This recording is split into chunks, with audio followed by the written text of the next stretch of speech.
साथियों नमस्कार। मैं नीरज तिवारी ज्ञान विभव के इस शिक्षण प्लेटफॉर्म पर आप सबका एक बार पुनः हार्दिक स्वागत है। प्रिय साथियों, बाल विकास और शिक्षा शास्त्र के आज हम एक और महत्वपूर्ण टॉपिक को लेकर आए हैं आप लोगों के लिए, जो कि सीटेट दिसंबर 2024 के परिप्रेक्ष्य से बहुत ही महत्वपूर्ण है। Child thinking and learning.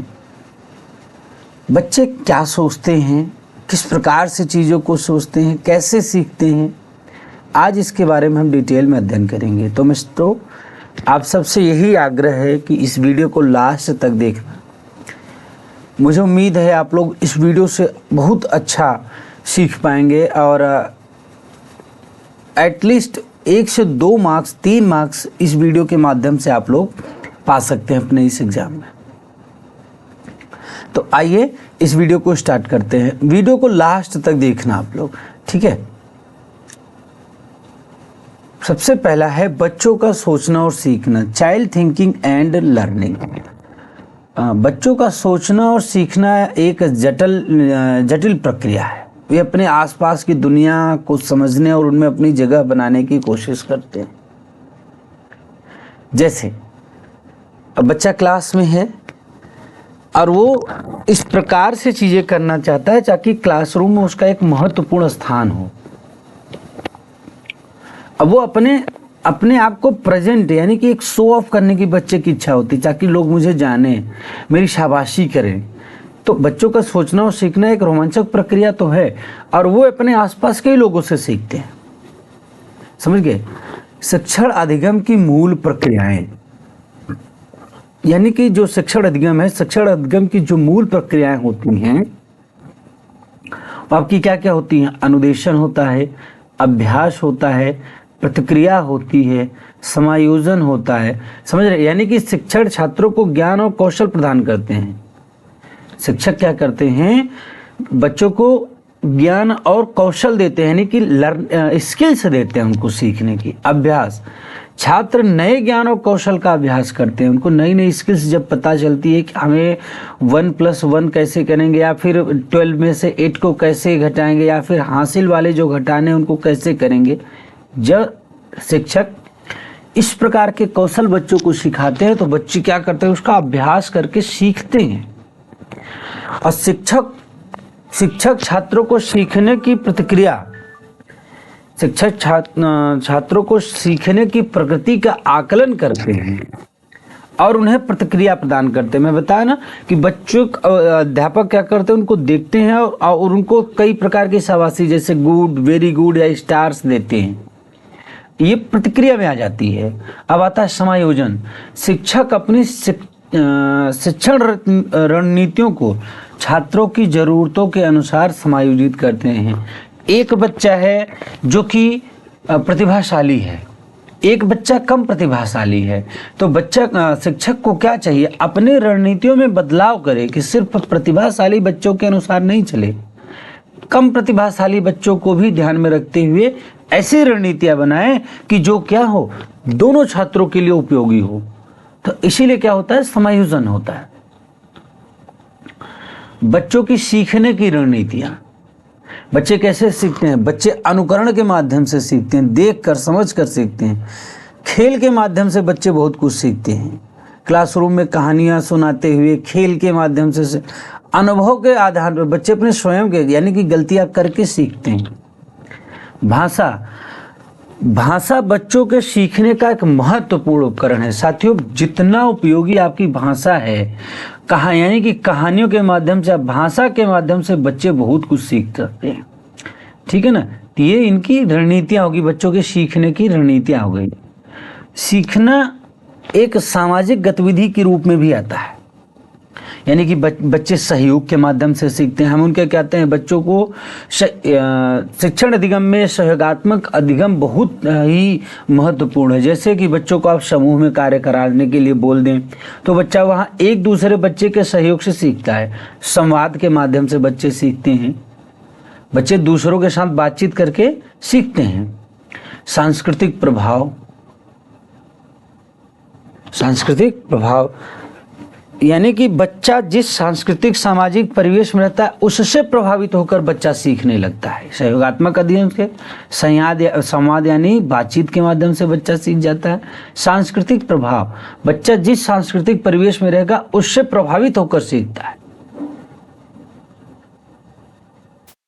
सीखना एक सामाजिक संदर्भ, सामाजिक प्रक्रिया के माध्यम से भी सीखता है। जैसे परिवार क्या होता है, बच्चे का पहला और महत्वपूर्ण सामाजिक वातावरण होता है और उसके माध्यम से बच्चे सीखते हैं। स्कूल के माध्यम से बच्चा सीखता है और जिस समुदाय में रहता है, जिस सामाजिक सांस्कृतिक परिवेश में रहता है, उनके अनुभव के माध्यम से बच्चे क्या करते हैं, सीखते हैं। स्कूल, समुदाय इत्यादि। अब अगर हम देखें तो इसका निष्कर्ष हमारा क्या निकलता है साथियों, बच्चों का सीखना एक जटिल और बहुआयामी प्रक्रिया है। यह कई कारकों से प्रभावित होती है जिनमें बच्चे की आंतरिक प्रेरणा, सामाजिक वातावरण और शैक्षिक अवसर शामिल है। बच्चों का सीखना एक जटिल और बहुआयामी यानी कि कई मल्टी लैंग्वेजिज्म है, बहुत कई प्रकार से सीख सकता है, लेकिन यह कई कारकों से प्रभावित होती है, जैसे जिनमें बच्चों की आंतरिक यानी कि इंटरनल मोटिवेशन, सामाजिक वातावरण और शैक्षिक अवसर भी शामिल होते हैं। शिक्षक और माता पिता बच्चों को सीखने में मदद करने के लिए एक साथ काम करते हैं। ठीक है ना, माता पिता और शिक्षक बच्चों को सीखने के लिए एक साथ काम कर सकते हैं, एक दिमाग लेकर चलते हैं ताकि बच्चा क्या हो, सीख सके। ठीक है, आई होप ये टॉपिक आप समझे होंगे। अब एक चीज आता है बच्चा, ये बहुत अच्छा टॉपिक है, हमेशा याद रखना। जो छात्र होता है वो क्या होता है, समस्या समाधान करता है, क्रिएटर नहीं है, सो सॉल्वर है। और उसको कई वैज्ञानिकों ने वैज्ञानिक अन्वेषक के रूप में देखा है, जो कि साइंटिफिक इन्वेस्टिगेटर कहते हैं उसको। बच्चा खोज करता है।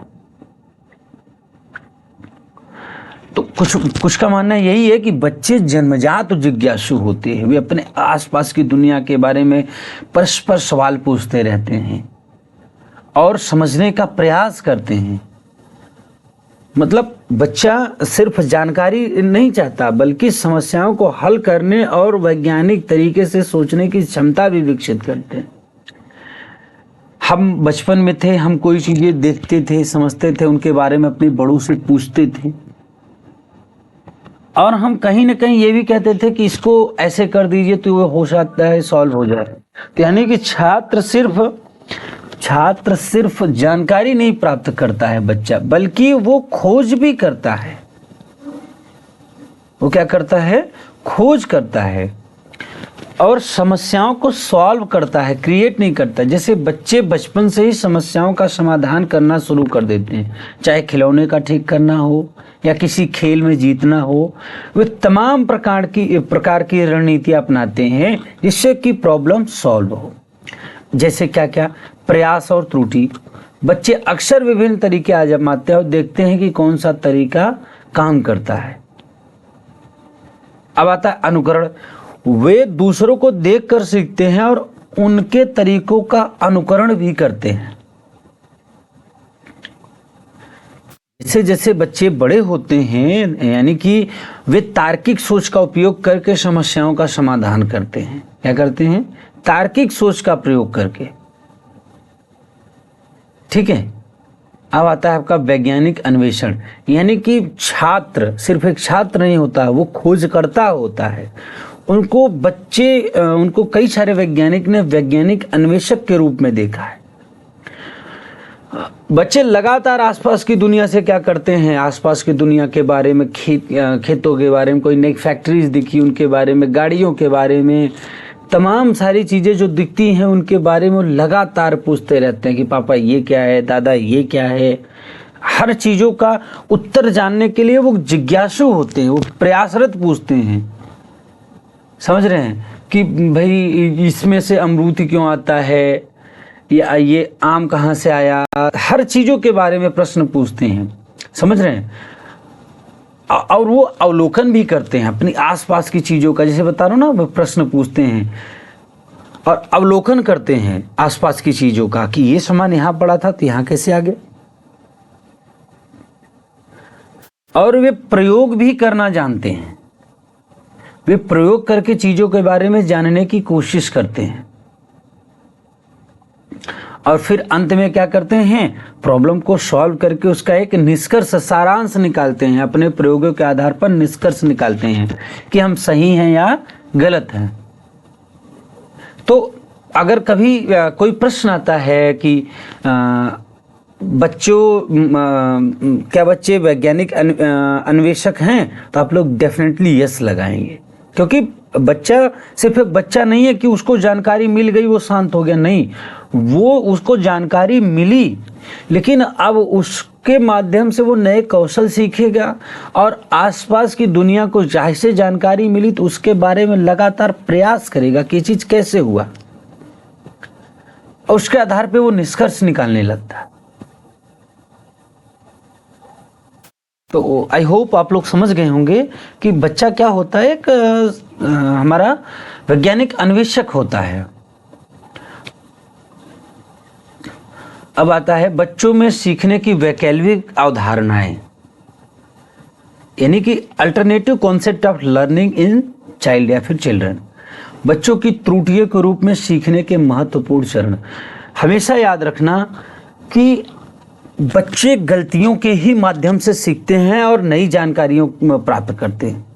बच्चों की गलतियां अक्सर क्या होती हैं कि हमें टीचरों को भी या फिर अभिभावकों को चिंता का विषय होती है, लेकिन इस पर चिंता नहीं करनी चाहिए, क्योंकि गलतियों के माध्यम से ही बच्चे सीखते हैं और गलतियां ही बच्चों के जीवन का सीखने का एक महत्वपूर्ण हिस्सा भी है। वो गलतियां करते हैं तो उनको समझने में सहायता मिलती है और नई जानकारी प्राप्त करने के लिए वो प्रेरित भी होते हैं, वो मोटिवेट होते हैं कि नहीं, लास्ट टाइम मैंने ऐसे गलती करी थी, इस बार नहीं होना चाहिए। तो हम ये कह सकते हैं कि त्रुटियां एक पॉजिटिव स्टेप है बच्चों के लिए सीखने के लिए। तो इस पर अभिभावकों और शिक्षकों को चिंता नहीं करनी चाहिए। क्यों?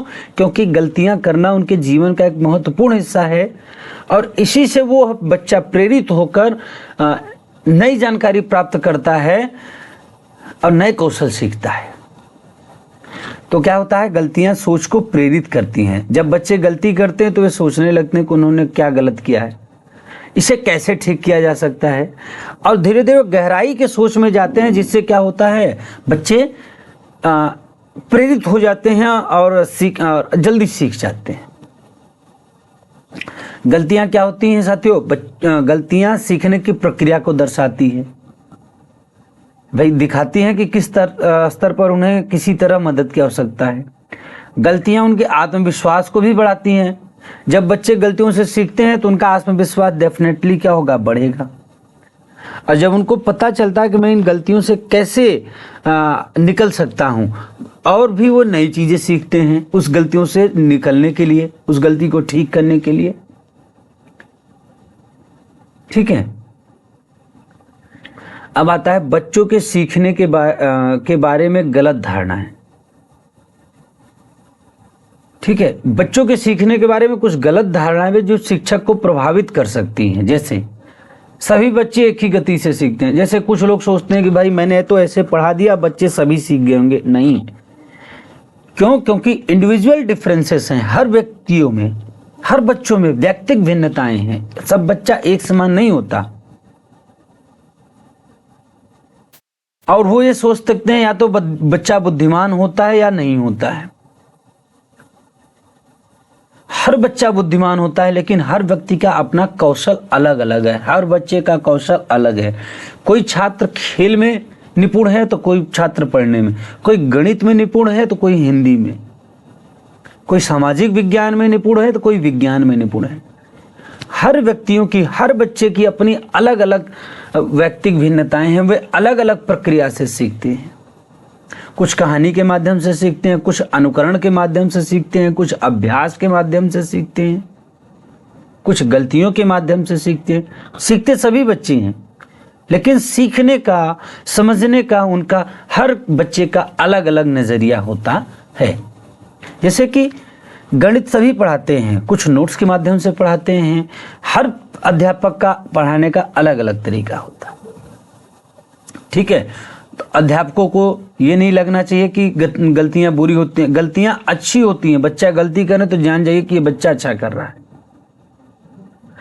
और बच्चे केवल तभी सीखते हैं जब उनको पुरस्कृत किया जाता है, या बच्चे केवल वही सीखते हैं जो उन्हें सिखाया जाता है। नहीं, बच्चे सब कुछ सीख सकते हैं, बिना पुरस्कार के भी सीख सकते हैं। तो इन गलत धारणाओं से बचना है। अच्छा, ऐसे अगर आपको ध्यान रखना, अगर ऐसे ऑप्शन कभी एग्जाम किसी क्वेश्चन में दिखते हैं तो ध्यान रखना ये ऑप्शन गलत होंगे। ये क्या होंगे ऑप्शन? ये ऑप्शन हमेशा गलत होंगे। क्यों? क्योंकि इसमें ये नेगेटिव पॉइंट्स हैं, ये नेगेटिव पॉइंट्स ऑप्शन गलत होंगे। अच्छा, नेगेटिव क्वेश्चन है और ये ऑप्शंस आपके पास ऐसे ऑप्शन नहीं के या फिर केवल के तमाम सारी चीजें आती हैं, तो नहीं का भैया नहीं होता है और ऑप्शन सही हो जाएगा। अब जैसे यदि एक शिक्षक मानता है कि सभी बच्चे एक ही गति से सीखते हैं, तो वह उन बच्चों को जो धीमी गति से सीख रहे हैं पर्याप्त समर्थन नहीं दे सकता है। मैं बताया ना कि एक प्रतिभाशाली बच्चा है, एक कम प्रतिभाशाली बच्चा है। हम प्रतिभाशाली के माध्यम से पढ़ा रहे हैं, तो कम प्रतिभाशाली बच्चा कैसे सीख पाएगा? नहीं सीख सकता है, उसको तो शिक्षक का समर्थन ही नहीं रहेगा। तो शिक्षक को चाहिए कि कक्षा को एक साथ लेकर चले, सभी बच्चों को समान शिक्षा, सभी समुदाय के बच्चों को समान शिक्षा। ठीक है, तो आई होप साथियों आप लोग आज की वीडियो में बहुत कुछ सीखे होंगे। मेरा यही प्रयास रहा है कि आप लोगों के लिए छोटी छोटी जानकारियां अच्छे तरीके से प्रेजेंट कर सकूं। तो आप लोगों का बहुत बहुत धन्यवाद। भदोही, प्रयागराज, इलाहाबाद, बनारस, मिर्जापुर, चंदौली वाले भैया लोग हमारे वीडियो के, हमारे चैनल के अधिक से अधिक सब्सक्राइब करें, यह वीडियो को अधिक से अधिक देखें, शेयर करें। ज्ञान विभव का एक ही नारा, लक्ष्य आपका, विशेषज्ञता एवं समर्पण हमारा। साथियों बहुत बहुत धन्यवाद, आभार। इस वीडियो को जरूर देखना। धन्यवाद।